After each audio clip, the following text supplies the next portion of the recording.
El 17 de abril de 2025. Campania, Vía Sant'Agata, casa número 14. Una patrulla policial llegó al lugar tras el aviso de una trabajadora social. La puerta del apartamento fue abierta por un hombre. Antonio R., 40 años, conductor. Le temblaban las manos. Cuando los policías entraron, inmediatamente sintieron un fuerte olor a humedad y moho. Antonio señaló la puerta del baño, bajando silenciosamente la cabeza. Dentro, sobre el suelo de azulejos, yacía un colchón delgado, cubierto de manchas. Al lado había un cubo. Contra la pared, una larga cadena oxidada. En su extremo, acurrucada en una esquina, se encontraba Francesca, desaparecida de los radares de los servicios escolares desde marzo de 2015. En el protocolo oficial se anotó agotamiento del organismo, pérdida de peso, aproximadamente 30%. El estado se evalúa como grave pero estable. Francesca recibió intervención médica urgente. Los expertos descubrieron rápidamente que la cadena estaba fijada a la pared con un anclaje casero. El baño no tenía ventanas, excepto por un diminuto orificio de ventilación que daba al exterior.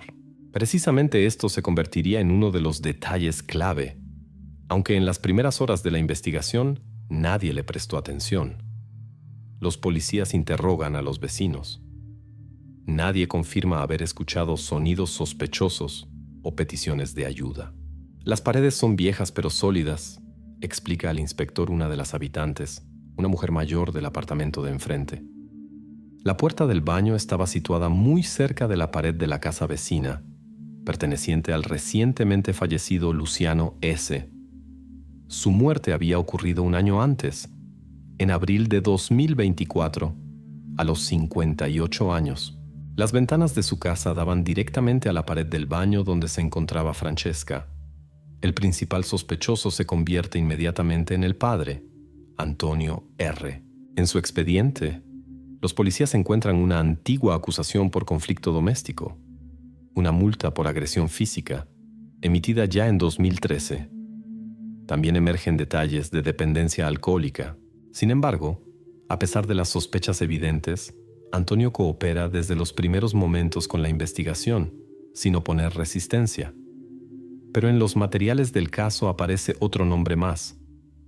El vecino, el difunto Luciano S., murió en su apartamento de un ataque cardíaco, lo que fue confirmado por el dictamen de la pericia médica. Sin embargo, en la policía surgió perplejidad. ¿Por qué Luciano, que había vivido toda su vida en el vecindario, no notó lo que pasaba directamente bajo sus ventanas? ¿O simplemente callaba? Durante el interrogatorio preliminar del personal escolar aparece un testimonio extraño. La maestra de Francesca, Julia P., insiste en que ya a principios de 2015, poco antes de la desaparición, Antonio había amenazado abiertamente con sacar a Francesca de la escuela para siempre. En sus palabras suena absoluta seguridad.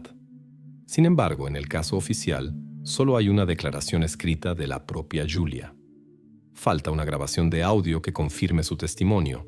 Por ahora, los investigadores tratan sus palabras con cautela, sospechando posible antipatía personal o subjetividad de percepción. La investigación cambia bruscamente de dirección cuando al segundo día después de la liberación de Francesca llega a la comisaría una mujer que se presenta como sobrina del difunto Luciano. Trae un viejo smartphone de su tío, encontrado al revisar sus pertenencias. La pantalla está agrietada, la memoria casi llena.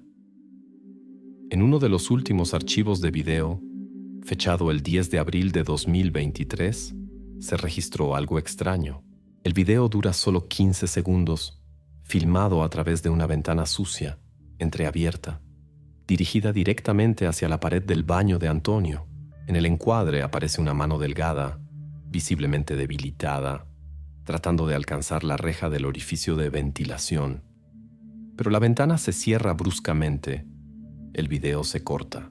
Los expertos se preguntan por qué Luciano filmó este video un año antes de su muerte, pero nunca informó a la policía. ¿Ocultaba algo? ¿O temía algo más? Por ahora no hay respuesta clara. Aparece otro detalle más. En los materiales del caso figura cierto documento relacionado con la ayuda social estatal que Antonio recibía para Francesca hasta abril de 2025. Por ahora, solo el grupo de investigación conoce este documento. La suma y los detalles permanecen cerrados al público, pero el motivo de los actos de Antonio ahora puede recibir una nueva explicación. El final del primer día de investigación deja muchos detalles sin resolver. El principal sospechoso, Antonio, pero el silencio del vecino, el misterio del enigmático video y el papel del subsidio de cuidado, eso es lo que la investigación aún debe aclarar. Antonio recibió regularmente durante 8 años un subsidio destinado para Francesca. Según los documentos, la niña figuraba como estudiante en otra escuela de una región vecina, y el dinero llegaba establemente cada mes. Pero los extractos bancarios mostraban otra realidad. Casi todos los pagos se cobraban en efectivo a través del mismo cajero automático cerca del bar Da Silvio. Solo quedaba una pregunta, cuya respuesta ahora buscaban los investigadores. ¿Sabía Antonio que tarde o temprano esto se descubriría? ¿O todo este tiempo actuó con absoluta confianza en la impunidad? La mañana del 18 de abril, el investigador Luca Davini puso sobre la mesa una pila de extractos bancarios del INPS. En cada hoja figuraba la misma suma, transferida establemente desde 2015 a la cuenta de Antonio R. Oficialmente, subsidio social para un niño en edad escolar. Davini seguía atentamente las fechas, ni una sola falta. El cajero automático por el cual Antonio retiraba el dinero se ubicaba a 150 metros de su bar favorito, Da Silvio. Los extractos de transacciones mostraban claramente: al recibir el dinero, Antonio gastaba casi toda la suma precisamente aquí, bebiendo solo o en compañía de otros habituales del establecimiento. Con ayuda del personal del bar, los policías confirmaron rápidamente que Antonio era un cliente frecuente. El camarero Paolo, que trabajaba en Da Silvio los últimos 5 años, mostró los recibos del terminal y la grabación de la cámara de vigilancia del 10 de abril de 2023. En la grabación se veía cómo a las 20:53 Antonio sale del bar. Sin embargo, después de las 21 horas, la cámara se desconectaba automáticamente debido a problemas eléctricos. Este periodo de tiempo, aproximadamente desde las 21 horas en adelante, permanecía como una mancha oscura en la coartada de Antonio. Cuando Antonio fue convocado nuevamente para interrogatorio, el investigador Davini le hizo una pregunta directa sobre dónde se encontraba después de las 21 horas del 10 de abril de 2023. Antonio respondió con seguridad que después del bar se fue con amigos a casa de uno de ellos para continuar la velada, pero nombró los nombres de manera poco convincente y confusa. Davini solicitó direcciones y contactos de los amigos mencionados, pero las respuestas de Antonio parecían vagas y poco convincentes, como si tratara de cubrir un vacío en la memoria, o posiblemente algo más. Para verificar las palabras de Antonio, la policía estudió recibos y grabaciones de otros establecimientos del barrio, pero no se encontró ninguna confirmación de sus palabras. Esto comenzó a crear presión sobre la versión de Antonio de que pasaba la velada con alguien más. El investigador Davini presentó a Antonio otra imagen, una foto tomada por el servicio Google Street View en 2019.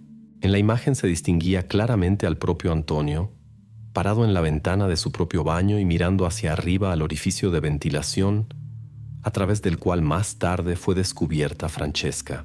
La imagen parecía tan comprometedora que incluso el abogado de Antonio se desconcertó. Sin embargo, esto era solo una prueba indirecta. Antonio explicó que reparaba la ventilación y no había ninguna intención maliciosa en sus acciones. La pista falsa por ahora quedó en los materiales del caso, pero no tenía fuerza probatoria. Un día después, en las manos del investigador Davini apareció otro documento, un recibo de cajero automático, confiscado por los policías del apartamento de Antonio. En el recibo, fecha y hora: 10 de abril de 2023, 21:15. Pero sorprendente no era solo la hora, sino también el lugar de la transacción. El terminal se encontraba a 12 kilómetros del bar Da Silvio.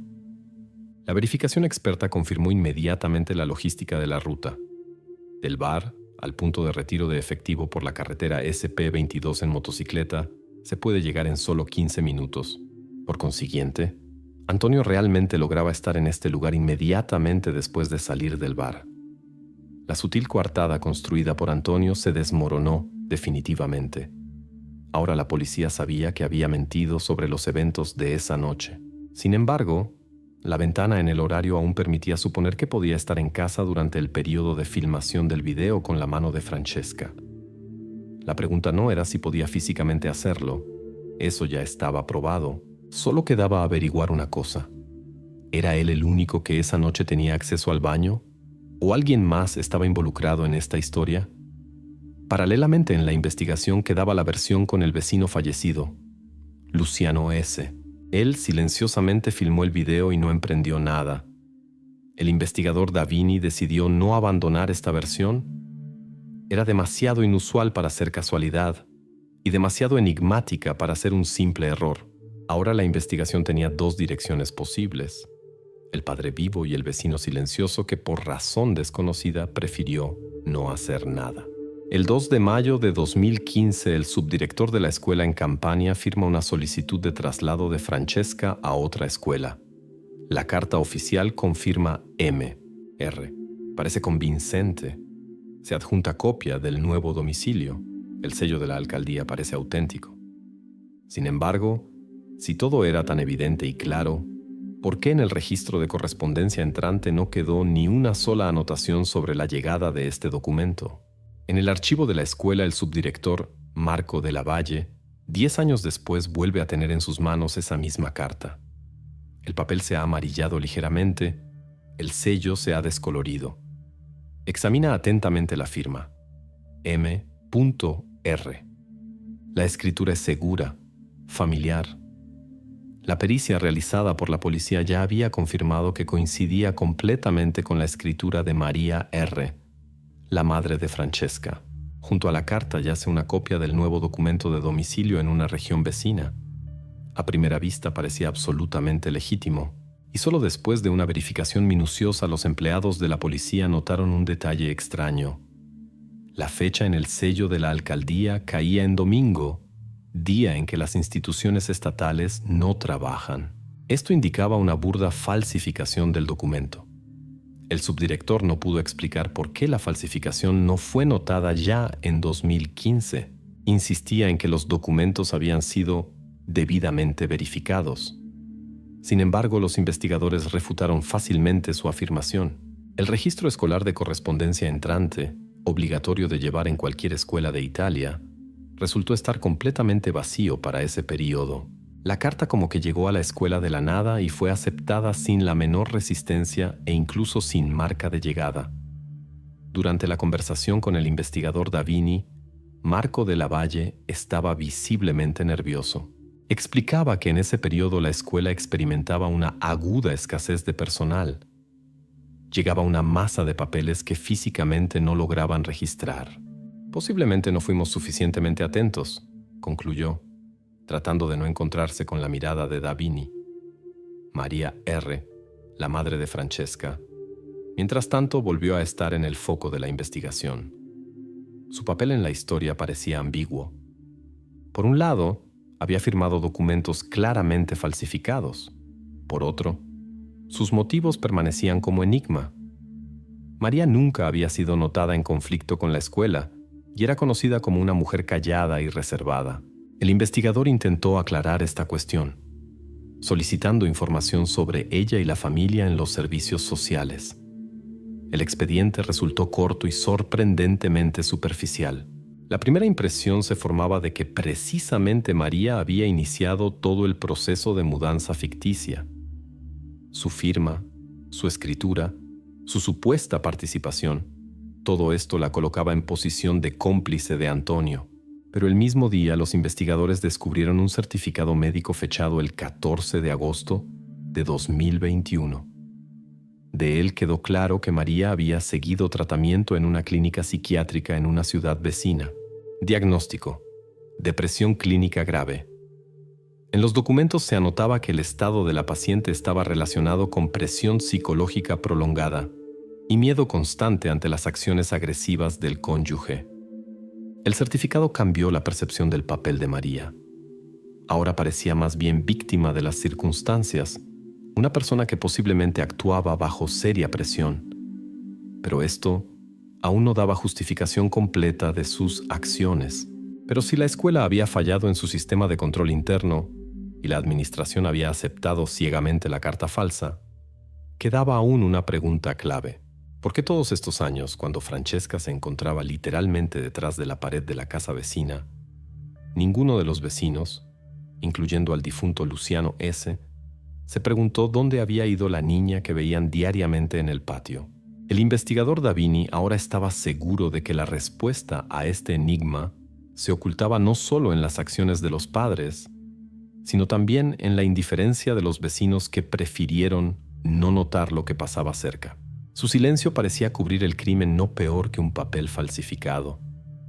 Ahora la investigación debía estudiar más profundamente los motivos de los vecinos para entender si su elección fue inacción consciente o simple ceguera humana. El 12 de abril de 2023, 2 días después del extraño video filmado por Luciano S., su sobrina Giulia S. llega a Via Sant'Agata para examinar por primera vez la casa después de la muerte de su tío. Entra adentro, abre un viejo armario y entre polvo, periódicos y documentos descubre un smartphone Nokia 5 abandonado. En la memoria del dispositivo se conservó una grabación que no vería durante 2 años completos. Pero ¿por qué Giulia no entregó el teléfono a la policía inmediatamente, sino que lo trajo solo ahora? El smartphone fue descubierto en la parte lejana de una vieja cómoda en una habitación donde Luciano prácticamente no iba. El dispositivo, Nokia 5, lanzado en 2017, confirma la pericia técnica. Giulia en ese momento no dio importancia al hallazgo, ya que el teléfono estaba descargado y no había cargador cerca. Lo dejó en el cajón, con intención de ocuparse de las cosas más tarde, cuando comenzara la venta de la casa. Precisamente así, la sobrina explicó a los policías por qué el dispositivo permaneció intacto durante 2 años.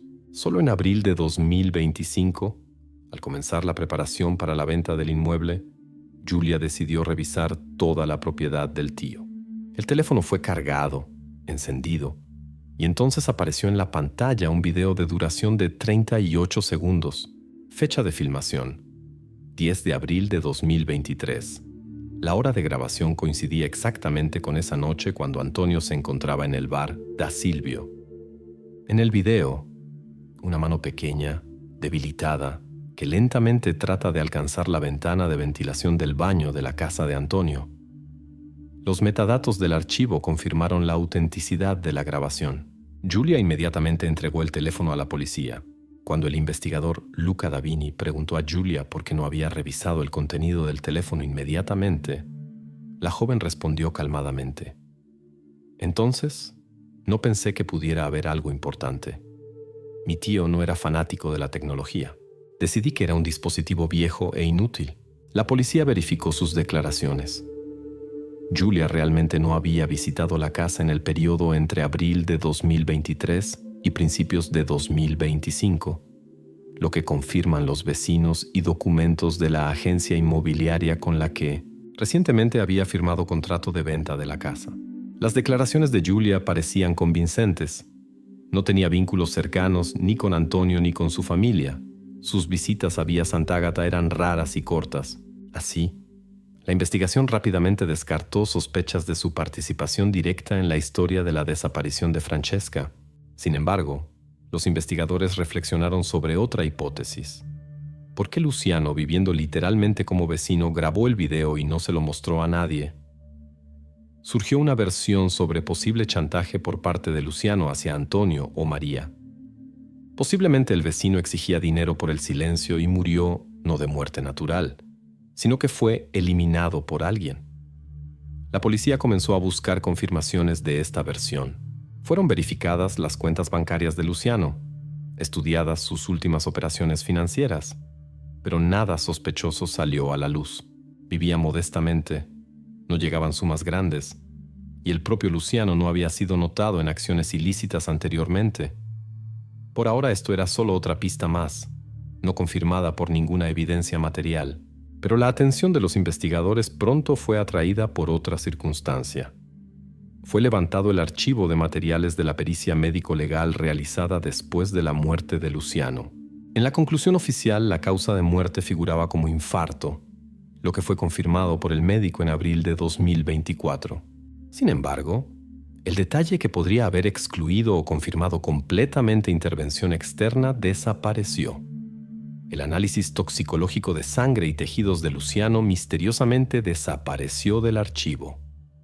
La ausencia de una pericia tan importante despertó en Davini sospechas de posible negligencia o ocultamiento intencional de hechos por parte de alguien del personal de la morgue o laboratorio. Esta circunstancia inmediatamente convirtió la muerte accidental de Luciano en una pregunta abierta de la investigación, dejando espacio para versiones sobre intervención externa. El investigador Davini estaba seguro de que este episodio obligatoriamente volvería en la investigación, pero por ahora no tenía en sus manos ninguna evidencia concreta de muerte violenta del vecino. Por otro lado, la nueva evidencia, el video, ya jugaba un papel significativo en este caso. Mostraba no solo el hecho de la existencia de Francesca en el baño de Antonio, sino también que al menos un vecino lo sabía hace 2 años, y posiblemente no solo él. Las siguientes acciones de la policía eran evidentes: estudiar atentamente la situación financiera de la familia de Antonio, verificar cualquier posible flujo monetario que pudiera arrojar luz sobre los motivos y acciones del entorno. La investigación debía entender quién de los vecinos podía saber aún, o al menos sospechar, y por qué durante largos 8 años no se encontró ni una persona que hablara en voz alta sobre lo que pasaba literalmente detrás de la pared de su propia casa. El 22 de abril de 2025, la policía obtuvo datos sobre una segunda cuenta bancaria perteneciente a Antonio. La cuenta estaba registrada a nombre de la empresa Antonio, Rossi Costruzioni, creada en 2016. Oficialmente se dedicaba a trabajos de acabado, pero nadie pudo encontrar documentos de registro de la empresa. Esta cuenta se llenaba mensualmente exactamente con 450 euros. Suma que coincidía exactamente con el subsidio recibido a nombre de Francesca. Ahora la policía debía entender si esto era solo una manera de cobrar el dinero, o si Antonio realmente llevaba un negocio clandestino. La pericia financiera estableció rápidamente la cuenta bancaria bajo el nombre Antonio. Rossi Costruzioni fue abierta en una pequeña sucursal del banco en un pueblo vecino. En los documentos de apertura de cuenta figuraba la firma de Antonio. A pesar del nombre, la empresa no tenía ningún registro oficial, lo que confirmaron en la inspección fiscal. Sin embargo, el dinero llegaba establemente, cada mes, comenzando desde 2016. Cuando el investigador Luca Davini preguntó directamente a Antonio sobre el propósito de la cuenta, este respondió calmada y seguramente: «Es mi cuenta de negocios. Ahí todo es transparente». Pero la transparencia quedó en duda cuando el servicio fiscal no encontró ningún registro de semejante empresa. Antonio no pudo explicar la ausencia de registro, refiriéndose solo a que no se entendía en sutilezas jurídicas. Esta explicación parecía extremadamente dudosa, considerando las llegadas regulares a la cuenta y la ausencia de declaraciones fiscales. Mientras tanto, los periodistas interesados en el caso resonante condujeron su propia investigación. En la red descubrieron viejos anuncios a nombre de Antonio sobre reparación de apartamentos y trabajos de acabado.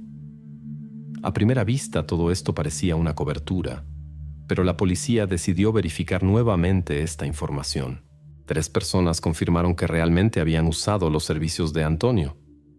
Uno de los clientes, Giovanni N., relató detalladamente que Antonio había realizado trabajos de reparación de cocina y baño en su apartamento en otoño de 2020. El segundo, Alessandro P., notó que la reparación de Antonio había sido hecha con calidad y a tiempo, e incluso proporcionó copia del recibo de pago de servicios. El tercer cliente, Franco T., confirmó la realización de trabajos menores y recordó que Antonio le parecía ligeramente reservado, pero se mostró confiable en el trabajo. Estos testimonios pusieron a los investigadores en un callejón sin salida. La cuenta empresa resultó no ser completamente ficticia. Antonio realmente proporcionaba servicios, aunque no oficialmente. La versión del simple cobro del subsidio se volvió menos evidente, aunque no fue descartada completamente. Sin embargo, en la noche del 22 de abril, la policía recibió un testimonio inesperado que nuevamente arrojó sospechas sobre Antonio. El segundo cliente, Alessandro, recordó y declaró que una vez había visto a Antonio tarde en la noche, alrededor de las 3, cerca de su propia casa. Sacaba de su coche un saco pesado de cemento. Este recuerdo despertó interés, ya que la hora nocturna evidentemente no convenía para realizar trabajos de reparación. Antonio explicó esto diciendo que supuestamente había comprado cemento durante el día, pero se olvidó de descargarlo a tiempo. Sin embargo, la versión en sí misma parecía poco convincente. ¿Por qué precisamente de noche fue necesario sacar un saco pesado? La policía inmediatamente pensó que el cemento podía haber sido usado no para simple reparación, sino para cambios estructurales más serios dentro de la casa, posiblemente relacionados con reforzar puertas o paredes del baño. Precisamente este detalle dio al investigador Davini motivo para sancionar inmediatamente un examen más detallado de la casa de Antonio. La policía suponía que el cemento era usado para fortalecer la estructura del cuarto donde más tarde fue encontrada Francesca. La cadena encontrada dentro del baño estaba fijada a la pared con un anclaje. Sin embargo, la pericia inicial no especificaba si se habían realizado trabajos de refuerzo de puertas o paredes. Ahora los expertos debían investigar nuevamente la estructura interna del cuarto, especialmente las áreas cerca de la puerta y la pared a la cual estaba sujeta la cadena. La investigación tenía la intención de encontrar rastros de hormigonado reciente u otros cambios que pudieran confirmar la versión del refuerzo intencional del lugar donde tenían a Francesca. De los resultados del examen dependía mucho. Si el refuerzo fuera aprobado, esto agravaría considerablemente la acusación contra Antonio y abriría motivos adicionales de sus acciones. Los detalles del incidente nocturno que recordó el cliente inesperadamente acercaron la investigación a un nuevo giro en la revelación del misterio de Via Sant'Agata. Esto significaba que ahora la policía se acercó a la comprensión de lo que exactamente pasaba detrás de las paredes de la casa de Antonio en esos años, cuando Francesca era considerada desaparecida. El 14 de septiembre de 2019, la familia de Antonio se reunió para el bautizo de su sobrino, evento que se convirtió en objeto de atención minuciosa de la investigación. En las fotos festivas, Antonio, su esposa María, numerosos parientes y un gran pastel con una vela adicional para ella. Pero la propia Francesca no estaba en las fotos. Ninguno de los familiares notó su ausencia, o no quiso notar. Los expertos de la policía estudiaban atentamente las fotos confiscadas de la familia. Los rostros en las imágenes sonreían, parecían contentos y absolutamente tranquilos. El pastel adornado con una vela adicional debía simbolizar la presencia de Francesca, pero esto parecía más bien un ritual, un gesto formal.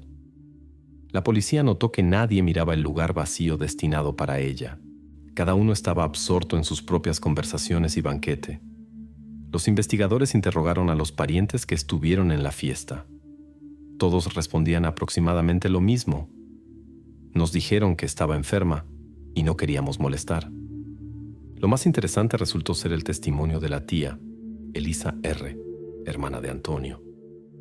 Precisamente ella en la fiesta subrayaba activamente que Francesca estaba enferma y tranquilizaba a quienes preguntaban por ella. El investigador, Luca Davini, se encontró con el fotógrafo que había tomado las fotos del bautizo.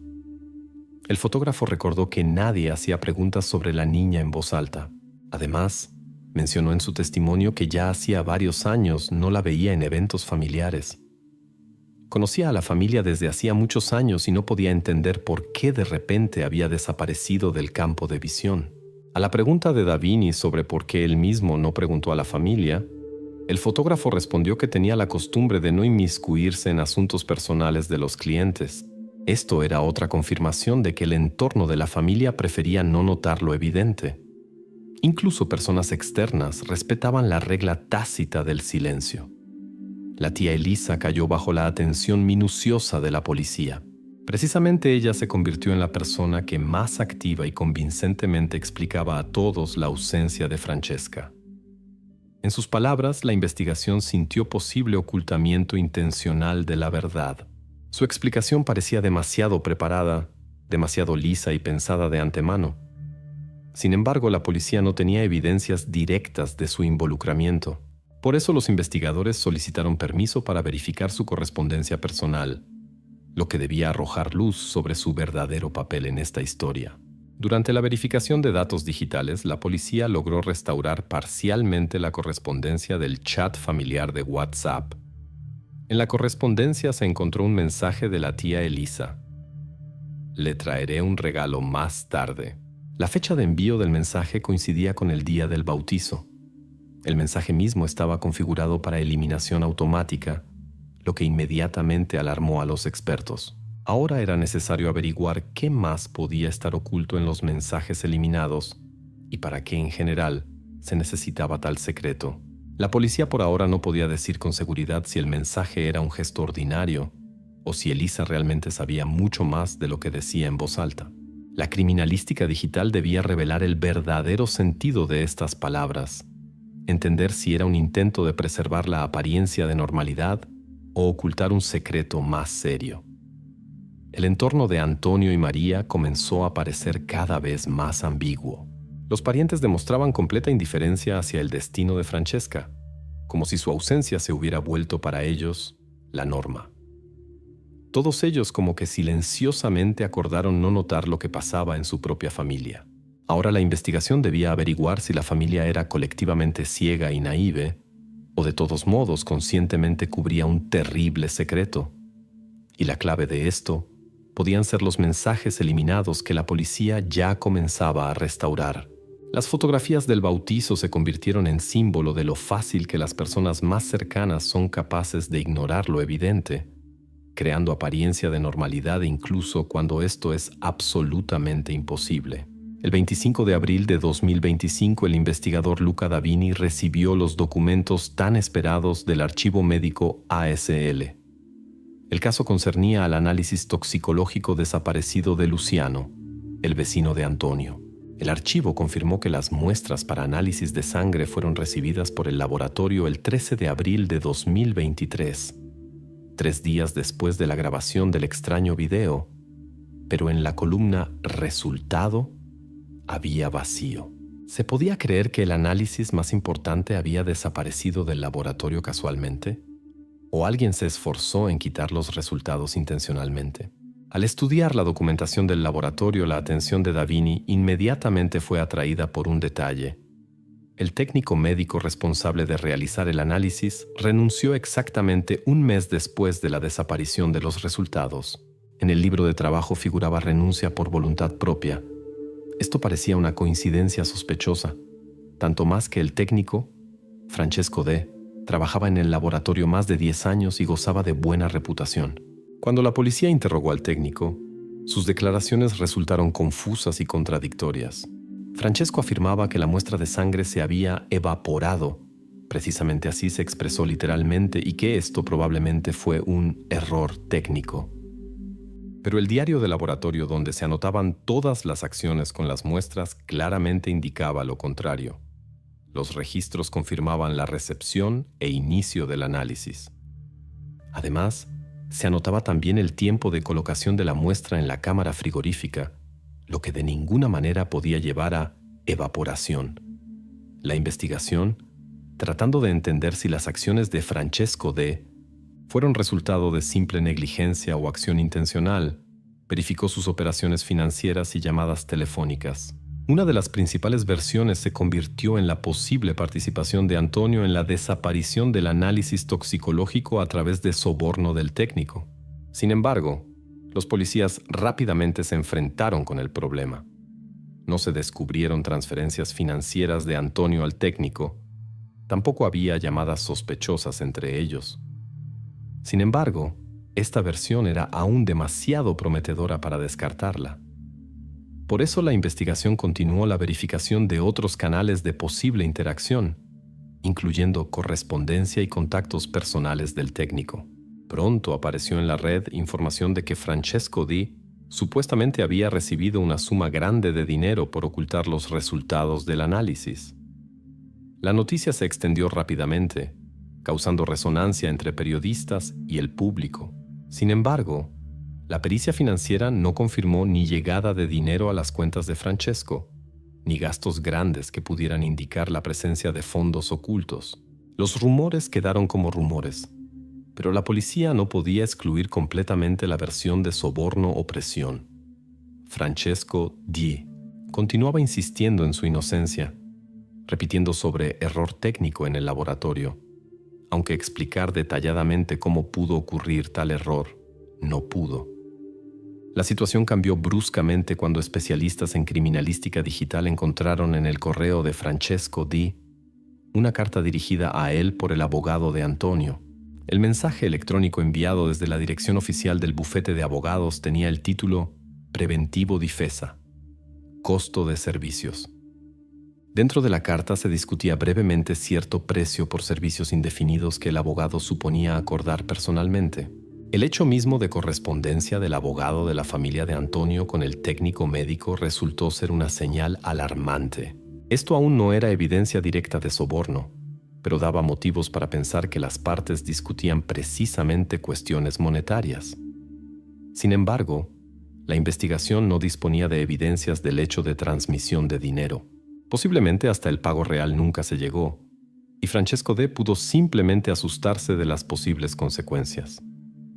Ahora la investigación se dirigió bruscamente hacia las finanzas del propio abogado y sus relaciones con Antonio. La policía debía averiguar si Antonio tenía medios para sobornar al técnico, y si el abogado pudo jugar papel decisivo en la desaparición del análisis toxicológico. Al mismo tiempo, la versión de error accidental del laboratorio aún se mantenía, pero parecía cada vez menos probable. Los datos toxicológicos desaparecidos de Luciano S.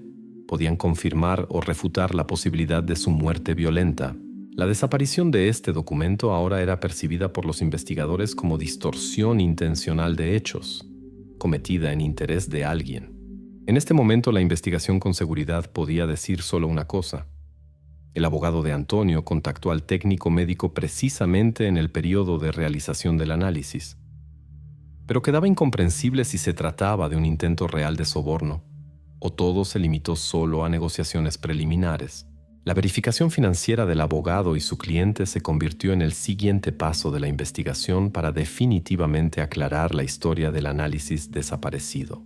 Y hasta entonces la pregunta sobre lo que realmente pasó en el laboratorio ASL el 13 de abril de 2023 continuaba quedando sin respuesta. El 28 de abril de 2025, los expertos criminalistas entraron nuevamente a la casa de Antonio en Vía Sant'Agata. En el centro de su atención resultó estar el baño donde fue descubierta Francesca. El examen inicial había perdido un detalle importante. La puerta del cuarto estaba reforzada con un marco de acero desde adentro. La investigación tuvo sospechas de que esto no fue hecho sin razón. ¿Para qué Antonio necesitó convertir un baño ordinario en algo parecido a un búnker? El experto constructor invitado por la policía estableció rápidamente que el marco de acero fue instalado aproximadamente en 2018. Y luego, ya en abril de 2023, la construcción fue reforzada adicionalmente con cemento fresco. El acero y cemento formaban una estructura que prácticamente no cedía a esfuerzos ordinarios y estaba calculada para retención a largo plazo. El especialista especificó que el peso del marco de acero era de 32 kilogramos y podía ser fácilmente entregado al lugar usando el automóvil compacto Fiat Panda que usaba Antonio. La verificación logística confirmó: tal peso y tamaño de carga perfectamente cabía en este coche. Cuando Antonio fue convocado para otro interrogatorio, el investigador Luca Davini le hizo una pregunta directa sobre el objetivo de instalación del marco de acero. Antonio, sin turbación, declaró que supuestamente lo instalaba para protección de la propagación del moho que aparecía frecuentemente en la casa. Pero el experto constructor rechazó categóricamente esta explicación, llamándola sin sentido. El experto explicó que las construcciones metálicas solo empeoran la ventilación y refuerzan la humedad. Así, la justificación de Antonio parecía no solo dudosa, sino francamente absurda. La investigación consideró otra versión más.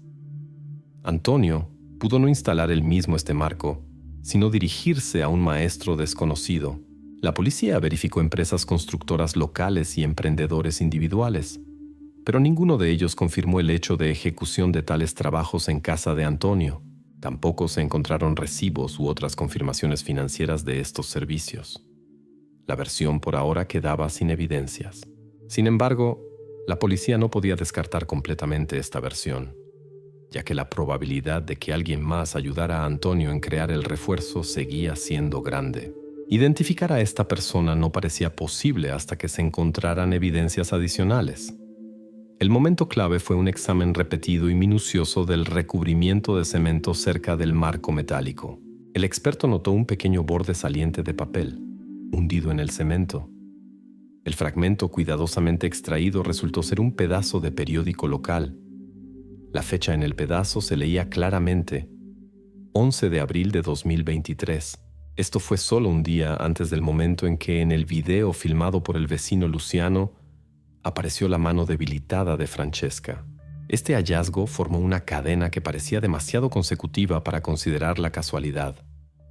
Primero la filmación del video con la mano, y al día siguiente, trabajo urgente con cemento, evidentemente dirigido al refuerzo de la construcción de la puerta. Parecía que alguien apresuradamente trataba de eliminar cualquier posibilidad de escape o descubrimiento de Francesca. Por ahora, la policía se abstenía de conclusiones definitivas. No se podía afirmar inequívocamente que precisamente Antonio instalaba este cemento, aunque todo lo indicaba. Era necesario verificar quién exactamente adquirió el cemento el 11 de abril de 2023. Esta persona podía ser la clave del enigma. En esta etapa de la investigación se volvió evidente una cosa. Los eventos del 10 y 11 de abril de 2023 fueron críticamente importantes.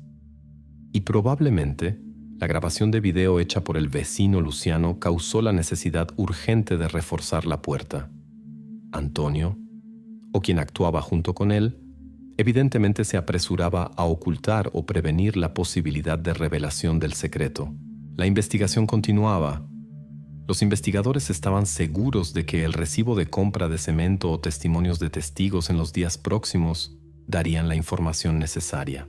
La investigación ahora sabía con seguridad. La puerta del baño fue reforzada especialmente para retener adentro precisamente a Francesca, y ninguna otra explicación resistía la crítica. Ahora la pregunta se reducía a quién exactamente y cuándo tomó la decisión del refuerzo adicional de la construcción. Los eventos de ese día dieron a la policía un orientador claro para acciones posteriores. Solo una cosa la investigación podía confirmar ahora con seguridad.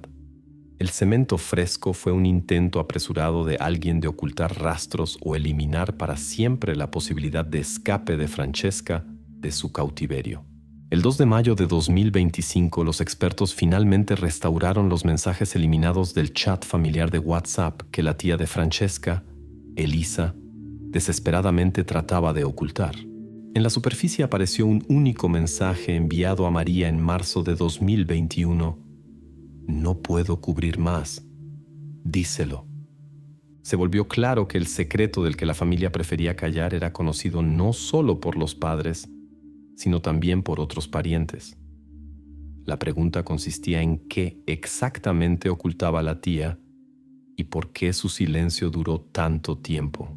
El mensaje restaurado dio a la policía una indicación clara de que la tía Elisa sabía mucho más de lo que decía anteriormente. La fecha del mensaje, 3 de marzo de 2021, hablaba por sí misma. En ese momento, Francesca ya hacía 6 años era considerada oficialmente transferida a otra escuela, aunque factualmente se encontraba en aislamiento completo en la casa de Antonio. Cuando el investigador Luca Davini convocó a María para dar testimonio, la mujer parecía completamente abatida. Su respuesta sonó corta y dolorosa. Pedía ayuda, pero Antonio amenazaba.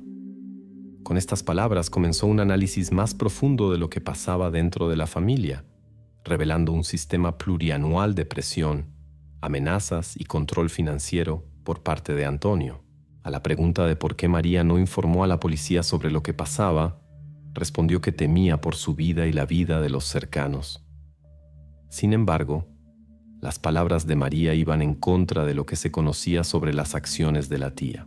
Elisa evidentemente trataba de brindar apoyo e incluso insistía en la revelación del secreto, Pero después de su mensaje nada cambió. La tía prefirió callar y conservar el secreto familiar en secreto. La fiscalía consideraba la posibilidad de presentar a Elisa acusación de no denuncia. Sin embargo, el plazo de prescripción por esta violación estaba casi agotado. Los órganos de seguridad se encontraron ante un dilema moral. Era evidente que los parientes sabían, pero conscientemente prefirieron guardar silencio, ocultando la pesada verdad detrás de la pared de la casa familiar. Bajo sospecha cayeron las transferencias financieras de Elisa a María, que la investigación descubrió en el proceso de verificación. Fue encontrado un recibo de transferencia a Western Union confirmando que la tía periódicamente transfería a María una suma de 300 euros con nota para medicinas. Al principio esto parecía apoyo en situación difícil. Sin embargo, el análisis financiero mostró que los fondos inmediatamente eran retirados por el propio Antonio el día de llegada. Este hecho hizo que la policía reflexionara si Elisa no era parte del esquema financiero que permitía a Antonio controlar toda la familia. Sin embargo, no se descubrieron ni evidencias directas de participación de Elisa en maquinaciones, ni su cooperación consciente con Antonio. El dinero podía realmente estar destinado a María, que se encontraba en situación sin salida, pero llegaba a Antonio contra la voluntad de la propia Elisa. Los expertos financieros sacaron otra conclusión importante. La suma de 300 euros se transfería regularmente y se vertía en el flujo monetario general que controlaba Antonio. Los fondos que llegaban como subsidio infantil y las transferencias de parientes convergían en un punto: el cajero automático en el bar Da Silvio. Así surgió un cuadro claro de motivación financiera de las acciones de Antonio. El dinero destinado al mantenimiento de Francesca y ayuda a la familia se gastaba exclusivamente por él mismo y se iba en gastos personales, principalmente alcohol. La familia, que durante mucho tiempo guardó silencio, ahora se encontró ante el hecho de que no solo cerraban los ojos a lo que pasaba, sino que en esencia indirectamente apoyaban el esquema creado por Antonio. Incluso los intentos de miembros individuales de la familia de ayudar a María fueron infructuosos debido al control financiero y psicológico total de Antonio. La policía claramente se daba cuenta de que el silencio e inacción de los parientes se convirtió en uno de los principales factores que permitió a Antonio retener tanto tiempo a Francesca en cautiverio. Al mismo tiempo, formalmente cada uno de los miembros de la familia podía justificarse con desconocimiento de toda la situación completamente. Sin embargo, los mensajes en el chat testimoniaban lo contrario. Entendían suficiente para darse cuenta de la seriedad de lo que pasaba.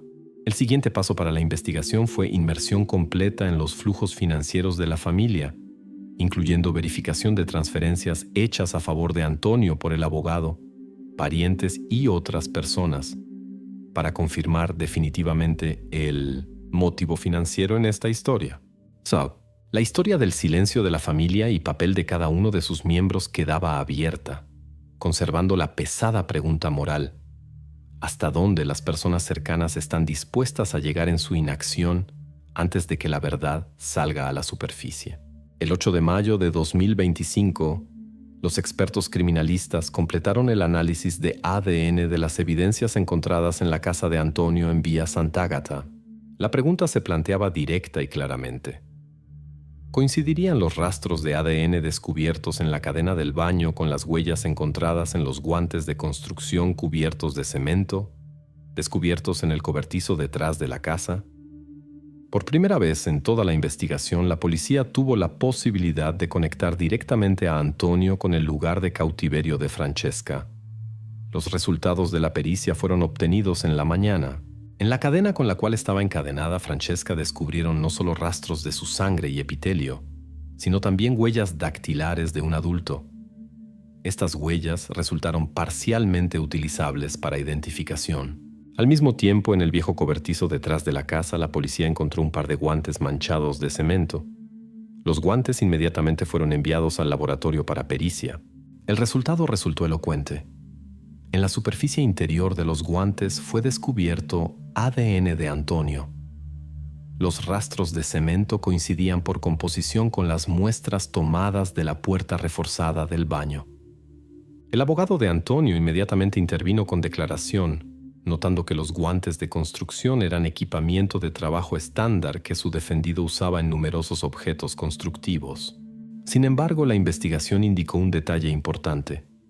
El cemento era de marca específica y rara que se vendía solo en un lugar, en la tienda local Leroy Merlin. El recibo y fecha de compra coincidían con el día 10 de abril de 2023, momento clave en el caso. La policía interrogó a la cajera de la tienda.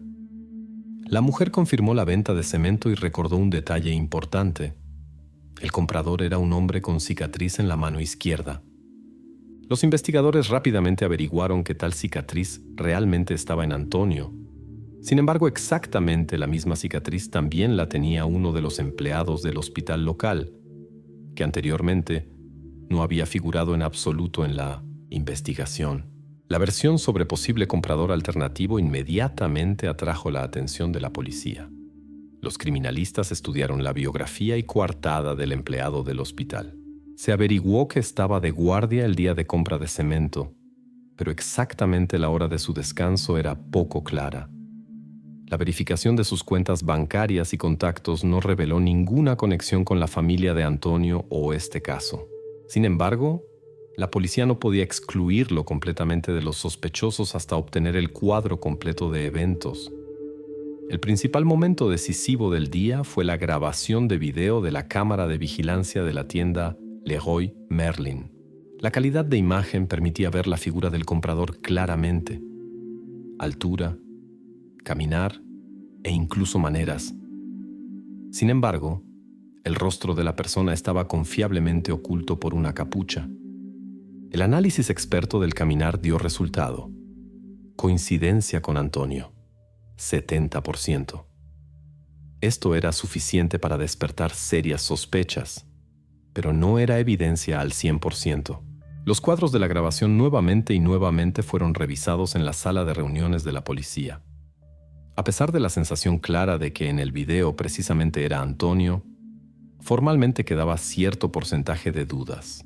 Estos 30% de incertidumbre podían jugar papel decisivo en el tribunal, poniendo en peligro toda la cadena de evidencias reunidas. La investigación tenía demasiado poco tiempo para eliminar estas dudas, y sin embargo, había seguridad firme. El cemento fue adquirido por la misma persona cuyas huellas y ADN se encontraban en la casa de Antonio. Los guantes con cemento, rastros en la cadena y figura en la grabación de la cámara de la tienda formaban una cadena rígida de evidencias indirectas que era difícil ignorar incluso en ausencia de seguridad absoluta. Ahora el destino del caso pasaba a manos del tribunal. Los investigadores prepararon materiales incluyendo conclusiones detalladas de expertos y testimonios de testigos. La pregunta sobre la culpabilidad de Antonio debía ser resuelta ya en las próximas semanas. Era importante solo entender si bastaría este 70% de similitud para convencer al tribunal o si el abogado de Antonio lograría usar los 30% de dudas restantes a su favor. En esta etapa, la investigación había agotado sus posibilidades. Solo quedaba la última instancia en la cual sería tomada la decisión definitiva sobre quién exactamente compraba cemento, reforzaba la puerta del baño y creaba todas las condiciones para el aislamiento plurianual de Francesca. El destino de la familia y la pesadez del silencio de los parientes ahora estaban completamente abiertos a la sociedad y esperaban su final en la sala del tribunal. El 12 de junio de 2025, la sala del tribunal en Campania se llenó de murmullo sordo cuando el juez leía la decisión definitiva. Unos minutos antes, Antonio miraba silenciosamente adelante, evitando las miradas de familiares y periodistas.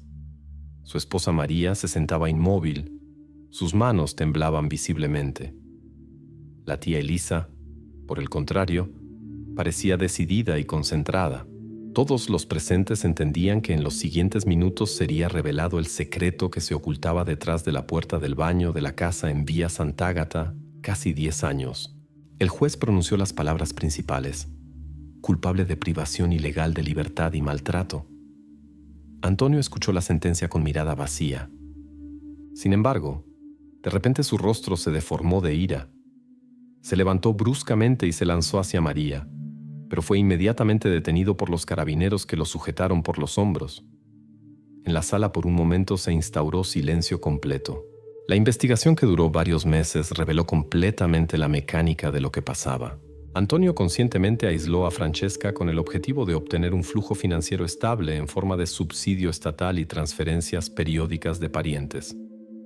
Todos estos fondos se iban en gastos personales, predominantemente en alcohol.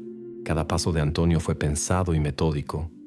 Los documentos falsificados sobre transferencia a otra escuela le permitieron crear ilusión de normalidad y evitar verificaciones de servicios sociales. La evidencia clave se convirtió en el video filmado por el vecino Luciano. Su muerte repentina generó un enigma separado relacionado con el análisis toxicológico desaparecido. El tribunal consideró probado el hecho de ocultamiento intencional de estos datos, lo que reforzó las sospechas de intento de Antonio de borrar rastros. La desaparición del análisis fue calificada por el tribunal precisamente como intención de ocultamiento. No se presentaron evidencias de soborno directo del técnico de laboratorio, pero el hecho de correspondencia con el abogado de Antonio jugó su papel. La cadena en la cual tenían a Francesca y el marco de acero con cemento que reforzaban la puerta del baño se convirtieron en evidencias centrales.